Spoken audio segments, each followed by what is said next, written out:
সমস্ত আম্বিয়া আলাইহিমুসসালাম যে শরীয়ত নিয়ে তাদের জাতিগোষ্ঠীর কাছে এসেছেন, প্রত্যেকে তাদের জাতির নেতৃত্ব দিয়েছেন এবং তাদের সেই নেতৃত্বের ধরন শুধুমাত্র ইসলাহি নেতৃত্ব ছিল না, যে শুধু যে তাওহীদের দাওয়াত দিয়েছেন, শুধু নামাজের দাওয়াত দিয়েছেন, শুধু রোজা হজ যাকাতের দাওয়াত দিয়েছেন, এরকম ছিল না। ইসলাম এমন এক দিন যে দিন সমূলিয়াকে ধারণ করে। সমূলিয়া মানে কি? যে দিনের মধ্যে পরিপূর্ণতা আছে, আপনার জীবনের প্রত্যেকটা অংশকে সে কি করতেছে? ধারণ করছে। আপনার জীবনের প্রত্যেকটা অংশের ব্যাপারে তার মতামত আছে ইসলামের। এমন কোনো বিষয়ে খালি নাই আপনি বলতে পারবেন না যে এই সম্পর্কে ইসলাম আমাকে দিক নির্দেশনা দিচ্ছে না। একজন মুসলমানের সব কিছুর কেন্দ্রীয়তা, যেটাকে আরবিতে বলে মারজিইয়াত, সব কিছুর কেন্দ্রীয়তা কি? সব কিছুর কেন্দ্র কোথায় গিয়ে পৌঁছে? ওহী। অর্থাৎ একজন মুসলমান তার জীবনের মারজিইয়াত বা কেন্দ্র হচ্ছে ওহী। শুধুমাত্র এই আয়াতটা, ইন্নাল্লাহা ইয়া'মুরুকুম আন তুআদ্দুল আমানাত ইলা আহলিহা, শুধু একটা আয়াতের এই অংশের উপরে ইমাম ইবনে তাইমিয়া রাহমাতুল্লাহি আলাইহি একটা পুরো কিতাব লিখছেন, শারহ সিয়াসা, পুরো রাজনৈতিক ব্যাখ্যা এই আয়াত থেকে তিনি বের করে একটা পরিপূর্ণ কিতাব রচনা করছেন। ইসলামের মধ্যে মৌলিক ব্যাপার রাজনীতি এবং শাসন ব্যবস্থাটা কোনো ব্যাখ্যামূলক না, বা কোনো ইস্তিমবাদ বা ইজতিহাদ করে মাসালা বের করা হয়েছে এমন না, বরং এটা মৌলিকভাবে কিসের মধ্যে আছে? কোরআনের মধ্যে আছে। এই বিভাজনটা হইতেই পারে না যে কেউ ভাবতেছে যে কেউ ইসলামকে চায় আর কেউ ইসলামকে চায় না, বাট উভয় প্রকার মুসলমান, এটা হইতে পারে না। কারণ মুসলমান মানে সে তাকে তার মূল কেন্দ্র কি ছিল? ওহী। মুসলমান মানে তাকে ওহীর উপরে পরিপূর্ণ কি রাখতে হবে? ঈমান রাখতে হবে, বিশ্বাস রাখতে হবে। কেউ ওহীর উপরে পরিপূর্ণ বিশ্বাস রাখে না আর সে মুসলমান হইতে পারবে, এটা কখনো কি হবে না? সম্ভব হবেই না। তাহলে মনের মধ্যে কোনো ধরনের এই কনসেপ্টটাই বের করে ফেলতে হবে যে এই বিভাজনটাই থাকতে পারবে না যে কেউ ইসলামকে চায় আর কেউ ইসলামকে চায় না, তারা দুই প্রকারের মুসলমান। দুই প্রকারের মুসলমান বলতে আসলে কি নাই? কিছু নাই। মুসলমান এক প্রকারেরই হবে। আলহামদুলিল্লাহ, আলহামদুলিল্লাহিল্লাযী হাদানা ওয়া মা কুন্না লিনাহতাদিয়া লাউলা আন হাদানা আল্লাহ, والصلاة والسلام على النبي الذي لا نبي بعده، أما بعد، فأعوذ بالله من الشيطان الرجيم، بسم الله الرحمن الرحيم، إن الله يأمركم أن تؤدوا الأمانات إلى أهلها وإذا حكمتم بين الناس أن تحكموا بالعدل إن الله نعم ما يعظكم به إن الله كان سميعا بصيرا। আলহামদুলিল্লাহ, আল্লাহ তাআলার দরবারে লাখ কোটি শুকরিয়া। আল্লাহ তাআলা আমাদেরকে এরকম একটা চমৎকার আয়োজনের মধ্যে বসা এবং দ্বীনের মৌলিক কিছু বিষয়াদি নিয়ে আলোচনা করা, শোনা এবং নিজেদের মধ্যে মুজাকারা করার তৌফিক আমাদেরকে দান করেছেন। এজন্য আমরা শুকরিয়া আদায় করি আলহামদুলিল্লাহ। আমাদের আলোচনাগুলো যেহেতু সময় সংক্ষেপ, তাই আমরা লম্বা চড়া ভূমিকায় না গিয়ে সরাসরি আলোচনাটাই সেরে ফেলি। আজকে আলোচনার বিষয়বস্তু ছিল দুইটা বিষয়। একটা ছিল যে আল্লাহ তাআলা তার দ্বীনকে তার জমিনের মধ্যে বিজয়ী করবেন, কিন্তু বিজয়ী কিভাবে করবেন? বিজয় করার যে সুন্নাহ, আল্লাহ তাআলা সেই সুন্নাহটা কি? এটা ছিল হচ্ছে একটা টপিক, প্রথম আলোচনা। আর আরেকটা বিষয় ছিল হচ্ছে যে ইসলামী শাসন রাজনীতি, এর মধ্যে ইসলামের অবস্থানটা কি? শাসন রাজনীতি নিয়ে ইসলাম আসলে কি বলে? তো মোটামুটি এই বিষয়গুলো আমাদের মধ্যে কমন বিষয় এবং সব জায়গায় আমরা এই আলোচনাগুলো শুনে আসছি, বিগত 1-1.5 বছর ধরে অনেকের কাছ থেকে শুনছি। তো চিন্তা করে দেখলাম যে এমনিতে সাধারণ ওয়াজের মতো বা বয়ানের মতো আলোচনা করার চেয়ে যদি আমরা একটু কর্মশালা বা ওয়ার্কশপের মতো করতে পারি এবং কিছু মৌলিক বিষয় পয়েন্ট আকারে যদি উপস্থাপন করা যায়, তাহলে সেগুলো যদি আমাদের মাথায় থাকে, তা থেকে আমরা আসলে যে কোনো সিদ্ধান্তমূলক অবস্থানে পৌঁছতে পারবো। তো প্রথম বিষয় ছিল আল্লাহ তাআলার দ্বীন বিজয়ের কারণ এবং উপায় এবং পরাজিত অবস্থার কারণ ইত্যাদি নিয়ে আলোচনা। তো এটা একটু লম্বা চড়া আলোচনা, এটা ইনশাআল্লাহ জোহর বাদ যে সেশন হবে সেই সেশনে বলবো। আর একটা বিষয় ছিল যে ইসলামের মধ্যে রাজনীতি, শাসন, এগুলোর প্রকৃত অবস্থানটা আসলে কি? রাজনীতি বা শাসন এগুলো ইসলামের মধ্যে আছে কিনা? কারণ আমরা দেখি যে কোথাও যখন কেউ সাধারণত প্রযুক্তির কল্যাণে বা ফেসবুকের কল্যাণে হোক, এগুলো আমাদের সামনে ভিডিও রিলস ক্লিপ চলে আসে যে কেউ যখন কোনো মাহফিলে কোনো বক্তা, সাধারণ ছাপোষা বক্তাও যদি বলে যে সংসদে কোরআনের আইন চাই বা ইসলাম চাই, ইসলামী রাজনীতি চাই, তো 2-1টা পাতি নেতা থাকবে যারা বলে যে ওয়াজের কোরআন হাদিস থেকে কথা বলেন, কোরআন হাদিসের বাইরে থেকে কেন কথা বলতেছেন? তার মানে ইসলামী রাজনীতি, শাসন এগুলোকে দিন থেকে, ইসলাম থেকে পুরো বাইর করে দেওয়ার একটা টেন্ডেন্সি, বের করে দেওয়ার একটা প্রবণতা আমাদের সমাজের মধ্যে প্রতিষ্ঠিত হয়ে গেছে। ঠিক আছে? কিন্তু আল্লাহ তাআলা এবং মুহাম্মদ সাল্লাল্লাহু আলাইহি ওয়াসাল্লাম যে বিধান আমাদের জন্য নিয়ে এসেছেন, দুনিয়ার মধ্যে এসেছে, সমস্ত আম্বিয়া আলাইহিমুসসালাম যে শরীয়ত নিয়ে তাদের জাতিগোষ্ঠীর কাছে এসেছেন, প্রত্যেকে তাদের জাতির নেতৃত্ব দিয়েছেন এবং তাদের সেই নেতৃত্বের ধরন শুধুমাত্র ইসলাহী নেতৃত্ব ছিল না, যে শুধু যে তাওহীদের দাওয়াত দিয়েছেন, শুধু নামাজের দাওয়াত দিয়েছেন, শুধু রোজা হজ জাকাতের দাওয়াত দিয়েছেন, এরকম ছিল না।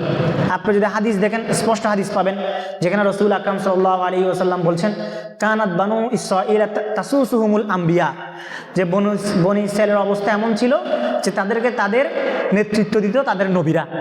এই যে তাসুসুহুম, তাদেরকে নেতৃত্ব দিতে, এটা সে সিয়াসা শব্দ থেকে, অর্থাৎ তাদের যে রাজনৈতিক নেতৃত্ব, এই নেতৃত্ব কে দিতেন? নবী আলাইহিমুসসালাম দিতেন। ঠিক আছে।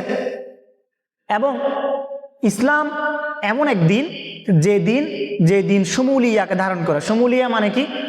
যে দিনের মধ্যে পরিপূর্ণতা আছে, আপনার জীবনের প্রত্যেকটা অংশকে সে কি করতেছে? ধারণ করছে। আপনার জীবনের প্রত্যেকটা অংশের ব্যাপারে তার মতামত আছে ইসলামের। এমন কোনো বিষয়ে খালি নাই আপনি বলতে পারবেন না যে এই সম্পর্কে ইসলাম আমাকে দিক নির্দেশনা দিচ্ছে না। একটা হচ্ছে কমনলি বলা যে ইসলাম হচ্ছে টোটাল একটা মেথড, জীবন ব্যবস্থা, এটা বলাটা সহজ এবং এটা কমনলি বলা যায়। কিন্তু ইসলাম আসলে যখন আপনি সেটা প্র্যাকটিক্যাল লাইফে যান, যখন আপনি বাস্তবিকভাবে প্রয়োগ করতে যান, তখন আপনি কোথাও কোথাও প্রশ্নের সম্মুখীন হন যে এই ব্যাপারে ইসলাম তো সুস্পষ্টভাবে কিছু বলে নাই, বা এই ব্যাপারে ইসলাম যেহেতু ইসলাম সেই সময়ের সাথে বর্তমান সময়ের সাথে মিল নাই, সময়ের যুগের চাহিদা অনুযায়ী এটার মতামত, এটার বিধানটা ইসলামে পরিপূর্ণভাবে পাওয়া যায় না, এরকম কথাবার্তা বলা যায়। কিন্তু বলার সময় বলে যে ইসলাম পরিপূর্ণ জীবন ব্যবস্থা, কিন্তু আসলে কতটুকু আছে? তো এটার উত্তর যদি আমরা বলি যে একজন মুসলমানের সব কিছুর কেন্দ্রীয়তা, যেটাকে আরবিতে বলে মারজিইয়াত, সব কিছুর কেন্দ্রীয়তা কি? সব কিছুর কেন্দ্র কোথায় গিয়ে পৌঁছে? ওহী। অর্থাৎ একজন মুসলমান তার জীবনের মারজিইয়াত বা কেন্দ্র হচ্ছে ওহী। তো ওহী যখন একজন মুসলমানের জীবনে ওহী আসছে, আল্লাহর পক্ষ থেকে ওহী আসছে, তো ওহী জিনিসটা হচ্ছে পরিপূর্ণ, ওহীর মধ্যে কোনো কিছু বাদ পড়ে না। আল্লাহ পাক ওহী যখন পাঠাইছেন, ওহী কেন পাঠাইছেন? ওহীর মধ্যে আল্লাহ পাক দুইটা জিনিস দিয়ে দিয়েছেন। একটা হচ্ছে সমস্ত আহকামুত তাশরিআত গুলো দিয়েছেন, যেখানে কি নামাজ, রোজা, হজ, জাকাত, পবিত্রতা, এই বিধানগুলো আছে। তেমনিভাবে এই ওহীর ভিতরে আরেকটা কি আছে? আহকামুল কওয়ানিন গুলো আছে, আপনার নিয়ম নীতি ল কি হবে, এগুলো ওহীর ভিতরে আছে। তাই এটা কেন দেওয়া হয়েছে? এটা দেওয়া হয়েছে আল্লাহ তাআলার পক্ষ থেকে মানুষের মধ্যে যে বিভাজন, যে পার্থক্য রেখা, সেটা তৈরি করার জন্য আল্লাহ পাক এই কানুনটা দিয়েছেন। যদি কানুন না থাকতো, যদি শুধুমাত্র তাশরিআত থাকতো, শুধুমাত্র নামাজ, রোজা, হজ, যাকাতের পবিত্রতা থাকতো, তাহলে মানুষের মধ্যে পার্থক্য তৈরি হতো না।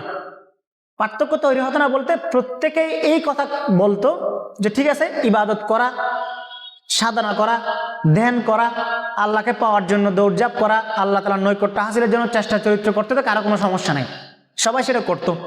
কিন্তু যে কানুন মানুষকে পার্থক্য করে, কানুন নিয়ম নীতিমালাগুলো মানুষকে পার্থক্য করে, তো সেই পার্থক্যগুলো করার সুযোগ থাকতো না।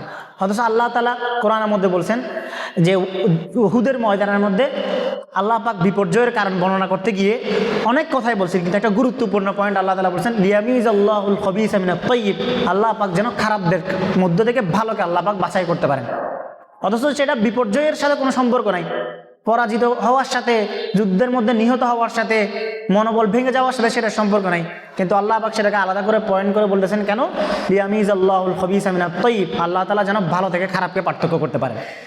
তো এই কারণে আল্লাহ পাক কানুনগুলো আমাদের কাছে নাজিল করছেন। তো কানুন যেহেতু আমাদের কাছে নাজিল করছেন, এটা অসংখ্য দলিল আদিল্লাহ আল্লাহ পাক কোরআনের মধ্যে বলছেন। যেমন একটা আয়াত আছে কোরআনের মধ্যে, আল্লাহ পাক বলছেন ইন্নাল্লাহা ইয়া'মুরুকুম আন তুআদ্দুল আমানাতি ইলা আহলিহা ওয়া ইযা হাকামতুম বাইনান নাসি নাস ফাহকুম বিল আদল ইন্নাল্লাহা নি'ম্মা ইয়া'iযুকুম বিহি ইন্নাল্লাহা কানা সামিআন বাসীরা। আল্লাহ তাআলা তোমাদেরকে আদেশ দিচ্ছেন, কিসের আদেশ দিচ্ছেন? যে আন তুআদ্দুল আমানাতি ইলা আহলিহা, যে তোমরা আমানতগুলো তাদের হকদারের কাছে দিয়ে দাও, আমানতগুলো দিয়ে দাও। তো আমানতগুলো হকদারদের কাছে দেওয়া, তো এটা শুধুমাত্র এই আয়াতটা ইন্নাল্লাহা ইয়া'মুরুকুম আন তুআদ্দুল আমানাতি ইলা আহলিহা, শুধু একটা আয়াতের এই অংশের উপরে ইমাম ইবনে তাইমিয়া রাহমাতুল্লাহি আলাইহি একটা পুরা কিতাব লিখছেন, শারহুস সিয়াসা, পুরা রাজনৈতিক ব্যাখ্যা এই আয়াত থেকে তিনি বের করে একটা পরিপূর্ণ কিতাব রচনা করছেন, বুঝতে পারছেন? এবং সেইখানে তিনি ইন্নাল্লাহা ইয়া'মুরুকুম আন তুআদ্দুল আমানাতি ইলা আহলিহা এই আয়াতকে তিনি দুই ভাগে ভাগ করছেন। বলছেন এখানে আল্লাহ পাক আমানত বলতে দুইটা জিনিসকে বুঝাইছেন। একটা হচ্ছে আল আমানাতুল মালিয়া, অর্থনৈতিক যে আমানত, যেটা কেউ কারো কাছে টাকা পয়সা আমানত রাখছে, সেই আমানত ফেরত দেওয়া। আর একটা হচ্ছে রাজনৈতিক আমানত, নেতৃত্বের আমানত। এটা এমন এক জিনিস যেটা তুমি যাকে নেতা বানাচ্ছ সে যেন তোমার উপরে নেতৃত্ব করার জন্য আল্লাহ পাকের দেওয়া বিধানগুলোর খেয়ানত সে না করে। বুঝতে পারছেন? এটা একটা আমানত। এটার ব্যাখ্যা আমরা কোথায় পাই? হাদিসের মধ্যে পাই। রাসূল আকরাম সাল্লাল্লাহু আলাইহি ওয়াসাল্লাম বলেছেন যে ইদা দুইয়াতিল আমানা ফান্তাজিরিস সাআ, যখন আমানত নষ্ট হয়ে যাবে তখন তোমরা কিয়ামতের জন্য অপেক্ষা করো। তখন সাহাবায়ে কেরাম বলছেন, ইয়া রাসূলুল্লাহ, সে আমানতটা কিরকম? তখন রাসূল আকরাম সাল্লাল্লাহু আলাইহি সাল্লাম কি বলছেন? আন ইউসাদাল আমরু ইলা গায়রি আহলিহি, এমন কাউকে নেতা বানানো যে কিনা নেতা হওয়ার যোগ্য না। এটা কি? আমানতকে নষ্ট করা। ওই আমানত, যে আমানত আল্লাহ পাক একজন নেতাকে তার উম্মতের উপরে দেন। আমরা এই হাদিসটা জানি যেখানে রাসূল আকরাম সাল্লাল্লাহু আলাইহি সাল্লাম বলছেন যে কুল্লুকুম রাঈন ওয়া কুল্লুকুম মাসউলুন আন রাইয়াতিহি, কিয়ামতের দিন তোমাদের প্রত্যেকে হচ্ছে একজনকে দায়িত্বশীল এবং প্রত্যেককে তার দায়িত্ব সম্পর্কে জিজ্ঞাসাবাদ করা হবে। এটা যেমন হাদিসের মধ্যে আছে, সেম ভাবে আরেকটা হাদিস আছে যেখানে রাসূল আকরাম সাল্লাল্লাহু আলাইহি সাল্লাম বলেছেন, আবু হুরায়রা রাদিয়াল্লাহু তাআলা আনহু থেকে রওয়ায়াত করা একটা হাদিস, কানাত বানু ইসরাঈলা তাসুসুহুমুল আম্বিয়া, যে হাদিসটা আমি শুরুতে বলেছি যে বনি ইসরাঈলকে নেতৃত্ব দিত তাদের নবীরা। কুল্লামা হালাকা নাবিয়্যুন খলাফাহু নাবিয়্যুন, এক নবী চলে গেলে সে জায়গায় আরেক নবী আসতো। আপনি যদি বনি ইসরাঈলের ইতিহাস দেখেন, ইহুদিদের ইতিহাস দেখেন, ইহুদিদের ইতিহাস হয়তো সর্বোচ্চ আমরা এতটুকু জানি যে মুসা আলাইহিস সালাম দুনিয়াতে আসছিলেন, তার জাতি ছিল কি বনি ইসরাঈলরা, এতটুকুই আমাদের কাছে মোটামুটি মৌলিকভাবে জানা আছে। কিন্তু এর ভিতরে কিন্তু অনেকগুলো কি আছে, ইতিহাস আছে, যেখানে একের পর এক রাজা বাদশাহ আসছে। ইয়াহিয়া, বনি ইসরাঈলের মধ্যে রাজা বাদশারা ছিলেন। দাউদ আলাইহিস সালাতু ওয়াস সালাম বনি ইসরাঈলের নবী ছিলেন, তিনি রাজা ছিলেন। সুলাইমান আলাইহিস সালাম বনি ইসরাঈলের নবী ছিলেন, তিনিও তাদের বাদশাহ ছিলেন। এভাবে ইয়াহিয়া আলাইহিস সালাম, জুলকিফল আলাইহিস সালাম, অনেকগুলো নবী তাদের রাজা বাদশাহ ছিলেন। আবার সেই রাজা বাদশারা আবার অন্যদেরকে হত্যা করে কি হয়েছেন, মানে কাফের রাজাদেরকে হত্যা করে রাজত্ব অর্জন করছেন। যেখানে আমরা ওই জালুত এবং তালুতের ঘটনা জানি। তালুত ছিলেন জালুতকে হত্যা করেছিলেন তিনি, যেটা আল্লাহ পাক কোরআনের মধ্যে লম্বা চড়া বয়ান করছেন, সেটার সময় আমাদের হাতে নাই। তো প্রত্যেক নবী দুনিয়া থেকে চলে যাওয়ার পর আরেক নবী তাদেরকে নেতৃত্ব দিত। এরপরে কি বলছেন? ওয়াইন্নাহু লা নাবিয়্যা বাদি, আমার পর আর কোনো নবী আসবে না। ওয়া সায়াকুনু খুলাফাউ ফায়াকসুরুন, আমার পর অনেক খলিফা আসবে যারা খিলাফত আলা মিনহাজিন নবুওয়ার উপরে শাসন করবে। তো এরপরে সাহাবায়ে কেরাম জিজ্ঞাসা করছেন, ফামা তা'মুরুনা ইয়া রাসূলুল্লাহ, এরপর আমরা কি করব, আমাদের কাজ কি হবে? তখন রাসূল আকরাম সাল্লাল্লাহু আলাইহি সাল্লাম এমন এক গুরুত্বপূর্ণ কথা বলছেন, এমন এক গুরুত্বপূর্ণ শব্দ দিয়ে বলছেন, যেটা আমাদেরকে পুরো নেতৃত্ব এবং শাসন ব্যবস্থা ও রাজনীতির পরিষ্কার একটা স্বচ্ছ ধারণা দিছে যে আমি কাকে নেতা হিসেবে মানব, কার নেতৃত্ব আমি গ্রহণ করব, এবং নেতা হওয়ার জন্য উপযুক্তকে। যে প্রচলিত যে রাজনীতি, যে পাওয়ার পলিটিক্সের রাজনীতি, মারামারি করে ক্ষমতা দখলের রাজনীতি, যে কিনা ইয়াবার ডিলার ছিল এক সময়, সে হয়ে যাচ্ছে এখন জননেতা, ঠিক আছে? এবং তাকে আমি নেতা মানতে পারবো কিনা, এবং সেই তাকে আমি নেতা মানার পর আমি যদি কি হয়ে যাই, সে নেতা হয়ে গেছে আর আমি ভাবছি যে এখানে আমার কিছু করার ছিল না, কিন্তু আল্লাহ পাক সেটার ব্যাপারে আমাকে জিজ্ঞাসা করবেন, তোমার এলাকার মধ্যে এরকম একজন নেতা ছিল। যে হাদিস আমরা পড়ছি যে প্রত্যেক নেতাকে তার দায়িত্ব সম্পর্কে জিজ্ঞাসা করা হবে, কিন্তু কিয়ামতের দিন আল্লাহ পাক যারা মামুর ছিলেন তাদেরকেও জিজ্ঞাসা করবেন যে তোমরা তোমাদের নেতা কিরকম নেতা নির্বাচন করছিলে, যেখানে ইয়াবার ডিলার ছিল আর তুমি তাকে নেতা বানিয়ে দিছো। তো সেটা হাদিসের মধ্যে আসছে, ফু বিবাইআতিল আউয়াল ফাল আউয়াল আতুহুম হাক্কাহুম ফাইন্নাল্লাহা সাইলুহুম আম্মাস্তারআহুম, যে আল্লাহ পাক তোমাদেরকে জিজ্ঞাসা করবেন, তাদেরকে জিজ্ঞাসা করবেন তারা তাদের নেতৃত্ব কার হাতে দিয়েছিল। বুঝতে পারছেন? এভাবে হাদিসের মধ্যে বারবার আসছে এই ইন্নাল্লাহা ইয়া'মুরুকুম আন তু'আদ্দুল আমানাতি থেকে এই কথাটা বললাম যে আমানত, নেতৃত্বটাকে আল্লাহ পাক আমানত বলছেন। তো সুতরাং ইসলামের মধ্যে মৌলিকভাবে রাজনীতি এবং শাসন ব্যবস্থাটা কোনো ব্যাখ্যামূলক না, বা কোনো ইস্তিমবাদ বা ইজতিহাদ করে মাসালা বের করা হয়েছে এমন না, বরং এটা মৌলিকভাবে কিসের মধ্যে আছে, কোরআনের মধ্যে আছে। এরকম অসংখ্য আয়াত আছে, আমি আপনাদের সামনে আয়াতগুলো তেলাওয়াত করতে পারি। আল্লাহ পাক বলছেন, ওয়াদাল্লাহুল্লাযীনা আমানু ওয়া আমিলুস সলিহাতি লা ইস্তাখলিফান্নাকুম ফিল আরদ, আল্লাহ পাক মুমিনদের সাথে ওয়াদা করতেছেন যে আল্লাহ পাক তাদেরকে জমিনের মধ্যে কি দিবেন, খেলাফত দিবেন। কামাস্তাখলাফাল্লাযীনা মিন ক্বাবলিহিম, যেরকম তাদেরকে পূর্বে দিয়েছিলেন। ওয়ালা ইউমাক্কিনান্না লাহুম দীনাহুমুল্লাযী ইরতাদা লাহুম, এবং তাদেরকে তাদের দ্বীনকে দুনিয়ার মধ্যে বিজয়ী করে দিবেন, যে দিনের ব্যাপারে তিনি সন্তুষ্ট হবেন, সব দিন না, যে দিনের ব্যাপারে তিনি সন্তুষ্ট হবেন সেই দিনকে তিনি বিজয় করে দিবেন। ওয়ালা ইউবাদদিলান্নাহুম মিন বাদি খাউফিহিম আমনা, তাদেরকে ভীতির পরে নিরাপত্তা দান করবেন। ইয়াবুদুনানি ওয়ালা ইউশরিকুনা বি শাইআ, নেতৃত্বের পরে, শাসন ব্যবস্থার পরে রাজনৈতিক অবস্থার মধ্যে প্রেক্ষাপটটা কি হবে? এক নাম্বার আল্লাহ পাকের ইবাদত করতে হবে, আল্লাহ পাকের পরিপূর্ণ আনুগত্য করতে হবে, এবং কোনো ধরনের শিরিক, কোনো ধরনের পাপাচার, আল্লাহ দ্রোহিতা সেখানে চলবে না। এরপর আল্লাহ পাক সবচেয়ে ভয়াবহ তামহিদকে আমাদেরকে দিচ্ছেন, যেটা কোরআনের মধ্যে অসংখ্য ঘটনার মধ্যে আছে। মানে আয়াতের মধ্যে আছে, সেটা বলতেছেন ওয়ামান কাফারা বাদা যালিক ফাউলাইকা হুমুল ফাসিকুন, যে নেতৃত্ব পাওয়ার পরে কুফরি করবে, যে মানে আল্লাহ পাক যখন কাকে আল্লাহ পাক রাজত্ব দিবেন, কাকে শাসন ব্যবস্থা দিবেন, সেটার একটা আল্লাহ পাক মৌলিক উসুল আছে। এখন সবাই ভাবে যে আমাদের নেতৃত্ব তো সে অনেক দিন যাবত ধরে নাই, আল্লাহ পাককে তার দিনকে বিজয় করার ওয়াদা দেন নাই? ওয়াদা দিয়েছেন, আল্লাহ পাক তো বলতেছেন যারা ঈমান আনবে, যারা নেক আমল করবে, আমল সালেহ করবে, তাদেরকে নেতৃত্ব দিবেন। এখন সবাই নেতৃত্ব না পাওয়া বা মুসলমানদের বিপর্যস্ত অবস্থার দোষারোপটা কি দেয়, যে মুসলমানরা জ্ঞান বিজ্ঞানে পিছায় আছে এবং তারা হচ্ছে টেকনোলজিতে পিছায় আছে, তারা সঠিক রাজনীতি করতে পারে না, ইত্যাদি ইত্যাদি কারণে তারা পিছায় আছে, তারা ঐক্য চায় না, ঠিক আছে, তারা একজন আরেকজনের পিছনে লেগে থাকে, তাই তারা শাসন ব্যবস্থা যেতে পারতেছে না, ক্ষমতাশীল হইতে পারতেছে না। মূল কারণ কি? এটা আল্লাহ পাক বলছেন ওমান কাফারা বাদা যালিক, নেতৃত্ব দেওয়ার পর আল্লাহ পাক পর্যবেক্ষণ রাখেন, মানুষকে, ইনসানকে পর্যবেক্ষণে রাখেন যে সে কি করতেছে। যেটা মুসা আলাইহিস সালাতু ওয়াস সালাম বনী ইসরাইলকে বলেছিলেন যে তোমাদেরকে আল্লাহ পাক ফেরাউনের আযাব থেকে, ফেরাউনের শাস্তি থেকে তোমাদেরকে উদ্ধার করে নিয়ে আসছেন। কেন নিয়ে আসছেন?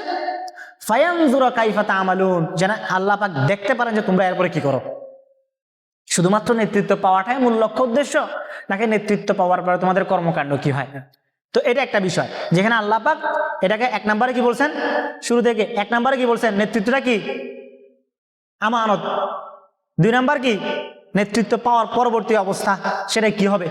তিন নাম্বার হচ্ছে নেতৃত্বের ব্যাপারে আল্লাহ পাক যারা নেতৃত্ব এবং শাসন ব্যবস্থাকে অনুসরণ করবে তাদেরকে জিজ্ঞাসা করবেন যে তুমি কাকে নেতা হিসেবে মানছিলা, সে নেতা হওয়ার মতো যোগ্যতা তার মধ্যে ছিল কিনা। এরপর আল্লাহ পাক এই নেতৃত্ব, রাজনীতি এবং শাসন সংক্রান্ত যে বিধানগুলো আছে, এই বিধানগুলোকে আল্লাহ তাআলা দুই ভাগে ভাগ করছেন। এক ভাগ হচ্ছে শামিল, সবার জন্য, একদম ইন জেনারেল, যেটা আল্লাহ পাক জায়গায় জায়গায় বলছেন ওয়ানিহকুম বাইনাহুম বিমা আনজালাল্লাহ ওয়ালা তাত্তাবি আহওয়াআহুম, তোমরা আল্লাহ তাআলার নাজিলকৃত বিধান দিয়ে শাসন করো, নিজেদের প্রবৃত্তির অনুসরণ করো না। আমাল্লাম ইয়াহকুম বিমা আনজালাল্লাহ ফাউলাইকা হুমুল ফাসিকুন, যারা কি করে আল্লাহ পাক যা নাজিল করছেন সে অনুযায়ী শাসন করে না, তারা ফাসিক। আমাল্লাম ইয়াহকুম বিমা আনজালাল্লাহ ফাউলাইকা হুমুল কাফিরুন, যারা আল্লাহ তাআলার দেওয়া বিধান অনুযায়ী নাজিল করে না, তারা কাফির। আফাহকুমাল জাহিলিয়াতি ইয়াবগুন ওমান আহসানু মিনাল্লাহি হুকমান লিকওমিন ইউকিনুন, এই তারা কি জাহিলি বিধিবিধানের উপরে সন্তুষ্ট হয়ে গেছে? এইভাবে আল্লাহ পাক এগুলো আমভাবে বলছেন, ব্যাপকভাবে। এরপর স্পেসিফিক করছেন, সুনির্দিষ্ট করছেন কিছু বিষয়ে যেগুলো অবশ্যই অবশ্যই মানতে হবে, এবং সেগুলো আমির মামুর যারা মানবে, এবং যখন কতিপয় মানুষের মধ্যে যখন নেতৃত্ব বিষয়ে, শাসন বিষয়ে সন্দিহান হবে এবং তাদের মধ্যে ঝামেলা হবে, তখন কি হবে সেটা আল্লাহ তাআলা বলেছেন।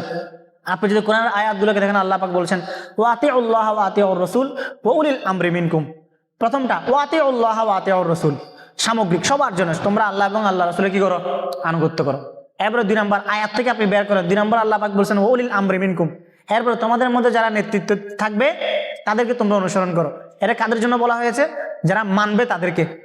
এরপরে আবার আল্লাহ পাক বলছেন ফাইন তানাজাতুম ফি শাইইন, যদি তোমাদের উভয়ের মধ্যে, অর্থাৎ যে মানছে এবং যাকে মানা হচ্ছে, সেই উভয়ের মধ্যে যখন কোনো ধরনের কি শুরু হবে, কোনো ধরনের মুশাজারাত পয়দা হবে, তাদের মধ্যে কোনো ধরনের যখন সাংঘর্ষিক অবস্থা তৈরি হবে, ফারুদ্দুহু ইলাল্লাহি ওয়ার রাসূল, তখন তোমরা আল্লাহ এবং তার রাসূলের কাছে ফিরে আসো।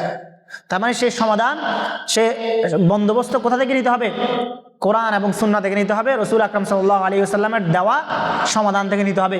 এখন যদি কেউ সেটাকে ইগনোর করে, কেউ যদি বলে যে এই বিভাজনটাই ভুল, কেউ যদি এই বিভাজনটা করে যে মুসলমানদের মধ্যে দুই ধরনের প্রকার আছে, সেটা আমরাও করি বিভাজনটা। কি প্রকার? একদল শরিয়ত চায় আর একদল শরিয়ত চায় না, একদল ইসলামকে চায় আর একদল ইসলামী শাসন ব্যবস্থা চায় না। এই বিভাজনটাই ভুল। কেউ শরিয়া বা ইসলামী শাসন ব্যবস্থা, ইসলামী রাজনীতি, এইটার কনসেপ্টটা মনের মধ্যে তার ইমানের জায়গা থেকে রাখে না। একটা হচ্ছে না থাকা, নানান ধরনের কারণ থাকতে পারে, নানান ধরনের অবস্টেকলস থাকতে পারে, নানান ধরনের দাওয়াতি ক্ষেত্রের বিভিন্ন ধরনের পার্থক্য থাকতে পারে। যেমন বর্তমানে বাংলাদেশে চাইলে আপনি হচ্ছে একটা কি সশস্ত্র কোনো কাজ কারবার করা বাংলাদেশের পরিস্থিতির জন্য কোনোভাবে বৈধ না। কারণ কি? কারণ বাংলাদেশের আপনি যাদের বিরুদ্ধে সশস্ত্র আন্দোলন করবেন, আপনি যদি আপনার সমাজের মধ্যে যেখানে শতভাগ জাহেলিয়া, শতভাগ মানুষের মধ্যে এখনো পর্যন্ত চিন্তার জগৎ থেকে ইসলামকে তারা পরিপূর্ণভাবে অ্যাকসেপ্ট করতে পারে নাই, আপনি যদি তাদেরকে মারা শুরু করে দেন এবং তাদের বিরুদ্ধে যদি আপনি অস্ত্র প্রয়োগ করেন, তাহলে এটা কি হবে না? এটা কোনো বাস্তবায়ন হবে না, বরঞ্চ এটা একটা ফিতনা হবে, এছাড়া আর কিছুই হবে না। তো এই একটা হচ্ছে পরিস্থিতি সাপেক্ষে কার্যকর করতে না পারা, পরিস্থিতি সাপেক্ষে ইসলামকে তামকিন করতে না পারা। আর একটা হলো মনের মধ্যেও না রাখা। কেউ এই বিভাজনটা হইতেই পারে না যে কেউ ভাবতেছে যে কেউ ইসলামকে চায় আর কেউ ইসলামকে চায় না, বাট উভয় প্রকার মুসলমান, এটা হইতে পারে না। কারণ মুসলমান মানে সে তাকে তার মূল কেন্দ্র কি ছিল? ওহী। মুসলমান মানে তাকে ওহির উপরে পরিপূর্ণ কি রাখতে হবে? ঈমান রাখতে হবে, বিশ্বাস রাখতে হবে। কেউ ওহির উপরে পরিপূর্ণ বিশ্বাস রাখে না আর সে মুসলমান হইতে পারবে, এটা কখনো কি হবে না? সম্ভব হবেই না। বুঝতে পারছেন? তো এই বিভাজনটাই ভুল, এই বিভাজনটা থাকার সুযোগই নাই। তো এখানে আল্লাহ পাক আরো অনেকগুলো আয়াত বলছেন। আরেকটা আয়াতের মধ্যে বলছেন, ফালা ওয়ারাব্বিকা লা ইউমিনুনা হাত্তা ইউহাক্কিমুকা ফীমা শাজারা বাইনাহুম সুম্মা লা ইয়াজিদু ফি আনফুসিহিম হারাজাম মিম্মা কাদাইতা। এই হারাজান শব্দটাই হচ্ছে ওই কথাটা যেটা আমরা বিভাজন করতেছি, যে কেউ ইসলামকে চায় আর কেউ ইসলামকে চায় না। অথচ আল্লাহ পাক বলছেন ফালা ওয়ারাব্বিকা লা ইউমিনুন, আল্লাহ পাক নিজের উপরে কসম করে বলতেছেন যে আপনার রবের কসম, কোশ্চিন কালেও তারা ইমানদার হইতে পারবে না। কতক্ষণ পর্যন্ত? যতক্ষণ না তারা আপনার দেওয়া বিধিবিধানের উপরে পরিপূর্ণ সন্তুষ্ট হইতে পারবে না এবং হারাজাম মিম্মা কাদাইতা, তাদের মনের মধ্যে কিঞ্চিত পরিমাণও আপনার করে দেওয়া শাসনের উপরে, আপনার করে দেওয়া ফায়সালার উপরে মনের মধ্যে কিঞ্চিত পরিমাণও কি আছে? অসন্তুষ্টি আছে। এবং এই মনের মধ্যে কিঞ্চিত অসন্তুষ্টি বিদ্যমান থাকাকে আল্লাহ পাক ঈমানের গণ্ডি থেকে খারিজ করছেন নিজের উপরে শপথ করে। দেখেন তিনটা বিষয়, একটা হলো মনের মধ্যে রসুলের ফায়সালা করে দেওয়ার পরে মনের মধ্যে কি আছে? অসন্তুষ্টি আছে। দুই নাম্বার হচ্ছে সে অসন্তুষ্ট থাকলে সে ইমানদার হইতে পারবে না, এবং সে ইমানদার হইতে না পারাটা এটা ইটসেলফ আল্লাহ তাআলার কালাম, আল্লাহ পাক বলছেন সে ইমানদার হইতে পারবে না, এটাই আমাদের জন্য যথেষ্ট ছিল। কিন্তু এটার উপর আল্লাহ পাক নিজের শপথ করছেন যে ওয়ারাব্বিকা লা ইউমিনুন, আপনার রবের শপথ তারা ইমানদার হইতে পারবে না। তাহলে মনের মধ্যে কোনো ধরনের এই কনসেপ্টটাই বের করে ফেলতে হবে যে এই বিভাজনটাই থাকতে পারবে না যে কেউ ইসলামকে চায় আর কেউ ইসলামকে চায় না, তারা দুই প্রকারের মুসলমান। দুই প্রকারের মুসলমান বলতে আসলে কি নাই? কিছু নাই। মুসলমান এক প্রকারেরই হবে, তার কর্মপদ্ধতি ভিন্ন হতে পারে, কিন্তু মুসলমান হবে কয় প্রকারের? এক প্রকারের। এখন কেউ যদি নিজেকে দুই প্রকারের মুসলমান, দ্বিতীয় প্রকারের মুসলমান বলে দাবি করতে চায়, তাহলে আমরা তাকে প্রশ্নবিদ্ধ করতে পারবো। বুঝতে পারছেন? কারণ ইসলাম শাসন ব্যবস্থা সম্পর্কে এরকম একটা স্বচ্ছ নুসুস ধারণা দিচ্ছে। এমন না এগুলো আমি বানাই বলতেছি বা এগুলো আমি নিজে চিন্তা ভাবনা করে বের করতেছি, এমন না। এগুলো আয়াতের মধ্যে আছে, নসের মধ্যে আছে, নস আমাদের সামনে এগুলো বলতেছে। এরকম আরো আয়াত আছে, আল্লাহ পাক বলছেন ওয়ালাকিন কুনু রাব্বানিয়িনা বিমা কুনতুম তুআল্লিমুনাল কিতাব, যে তোমরা কি হও? রব্বানি হয়ে যাও। রব্বানি কি? এই রব্বানি শব্দের সমস্ত মুফাসসিরিনে কেরাম, আপনি তাফসিরে আশুর দেখেন, তাফসিরে তাবারি দেখেন, ইবনে কাসির রহমাতুল্লাহি আলাইহি দেখেন, সবাই কি বলছে? রব্বানি কাকে বলে? আল জামিউ বাইনাল ফিকহি ওয়াস সিয়াসা, যে ব্যক্তি ফিকহ এবং রাজনীতি এই দুইটার মধ্যে সমন্বয় করতে পারে তাকে বলছেন। তো যাই হোক, সময় হয়তো শেষের দিকে, এজন্য আলোচনা বাড়াচ্ছি না।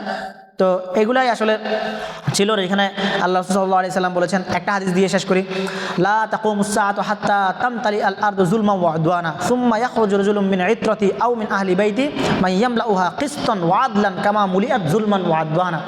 ততক্ষণ পর্যন্ত কিয়ামত হবে না যতক্ষণ পর্যন্ত পুরা দুনিয়া জুলুম এবং অবাধ্যতায় ভরে উঠবে না।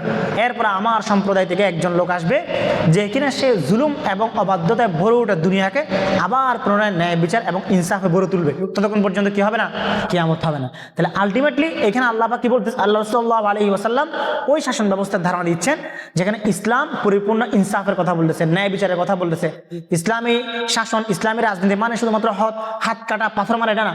ইসলামী শাসন ব্যবস্থা হলে পরিপূর্ণ ইনসাফ কায়েম করা, পরিপূর্ণ ন্যায় বিচার প্রতিষ্ঠা করা, যেখানে কিসত আল্লাহ পাক বারবার কোরআনের মধ্যে বলছেন বিল কিসত, যে তোমরা কিস্ত, ইনসাফ বলেন না, আদল বলেন না, কিস্ত বলছেন। কিস্ত হচ্ছে এমন একটা জিনিস যেখানে বিন্দু মাত্র কি হবে না? পার্থক্য হবে না। কিস্ত বলা হয় পরিপূর্ণভাবে দুই ভাগে ভাগ করা। বুঝতে পারছেন? এটাকে বলছেন যেখানে কোনো ভুল হয় না। এটা একটা আরবরা একটা এক্সাম্পল দেয় সুন্দর, তারা হচ্ছে কষায়ের এক্সাম্পল দেয়, কষায়ের উদাহরণ দেয়। যেমন আবু মুসা আল আশআরী রাদিয়াল্লাহু তাআলা আনহু বলা হতো যে তিনি এমন বুদ্ধিমান ছিলেন যে লা ইয়াফুতুহুল মিফসল। মিফসল মানে কি? কষাই যেরকম দুই পায়ের নলার মাঝ বরাবর যখন কোপটা মারে তখন নলা যে দুই ভাগ হয়, এটার মধ্যে কি সে যখন মারে তখন কি সেটা নলার বাইরে গিয়ে কোপটা পড়ে নাকি বরাবর নলার মাঝখানে পড়ে? আরবরা উদাহরণটা দেয়। কিস্ত বলা হয় এটাকে যেখানে লা ইয়াফুতুহুল মিফসল, এক কোপে যেখানে নলাটা দুই ভাগ হয়ে যাবে, কি হবে না? এই বেশ কম হবে না, পার্থক্য হবে না। বুঝতে পারছেন? তো আরবি ভাষাও শিখবেন, আরবি ভাষাও শিখলে এই জিনিসগুলো বুঝবেন এবং কোরআন এবং হাদিসের এই মর্মার্থগুলো বুঝে আপনারা সেই স্বাদ আস্বাদন করতে পারবেন। আল্লাহ পাক আমাদেরকে তৌফিক দান করুক। এই আলোচনা আরও ব্যাখ্যার সুযোগ ছিল, কিন্তু নামাজের কারণে আমরা ইনশাআল্লাহ আর করতে পারতেছি না। পরবর্তীতে আবার কখনো বলা হবে, জোহরের পর ইনশাআল্লাহ আমরা অন্য সেশনে আলোচনা করবো ইনশাআল্লাহ। ওয়া আখিরু দাওয়ানা আলহামদুলিল্লাহি রাব্বিল আলামিন। আসসালামু আলাইকুম ওয়া রাহমাতুল্লাহি ওয়া বারাকাতুহু।